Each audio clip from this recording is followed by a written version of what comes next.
ലോക കേരള സഭയുടെ മേഖലാ സമ്മേളനത്തിന് ഇന്ന് തുടക്കം. ന്യൂയോർക്കിലെ മാരിയറ്റ് മാർക്വസ് ഹോട്ടലിൽ മുഖ്യമന്ത്രി പിണറായി വിജയൻ സമ്മേളനം ഉദ്ഘാടനം ചെയ്യും. 3 ദിവസങ്ങളായി നടക്കുന്ന സമ്മേളനത്തിൽ ധനമന്ത്രി കെ.എൻ. ബാലഗോപാൽ, സ്പീക്കർ ഷംസീർ, പി. രാമകൃഷ്ണൻ, പി. ജോയ് തുടങ്ങിയവർ പങ്കെടുക്കും.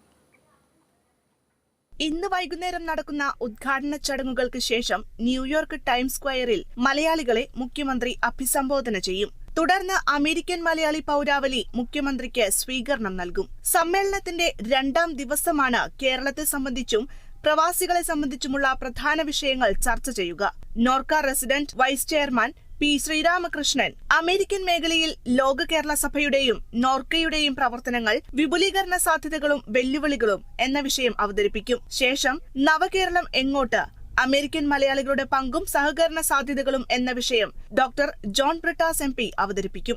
മലയാള ഭാഷ, സംസ്കാരം, പുതുതലമുറ, അമേരിക്കൻ മലയാളികളും സാംസ്കാരിക പ്രചരണ സാധ്യതകളും എന്ന വിഷയം ചീഫ് സെക്രട്ടറിയായ VP ജോയിയും, മലയാളികളുടെ അമേരിക്കൻ കുടിയേറ്റം, ഭാവിയും വെല്ലുവിളിയും എന്ന വിഷയം K. വാസുകിയും സഭയിൽ അവതരിപ്പിക്കും. ശേഷം അമേരിക്കൻ പ്രവാസികൾ തങ്ങളുടെ പ്രശ്നങ്ങൾ സഭയിൽ ഉന്നയിക്കും. തുടർന്ന് മുഖ്യമന്ത്രി മറുപടി പ്രസംഗം നൽകും. സമ്മേളനത്തിന്റെ അവസാന ദിവസമാണ് അമേരിക്കയിലെ ബിസിനസ് സമൂഹമായും മലയാളി സമൂഹത്തിൽ നിന്നുള്ള വിദ്യാർത്ഥികൾ, മുതിർന്ന പൗരന്മാർ, വിവിധ മേഖലകളിൽ പ്രവർത്തിക്കുന്ന മലയാളി വനിതകൾ എന്നിവരുമായി മുഖ്യമന്ത്രി കൂടിക്കാഴ്ച നടത്തുക. International desk, Kerala vision news.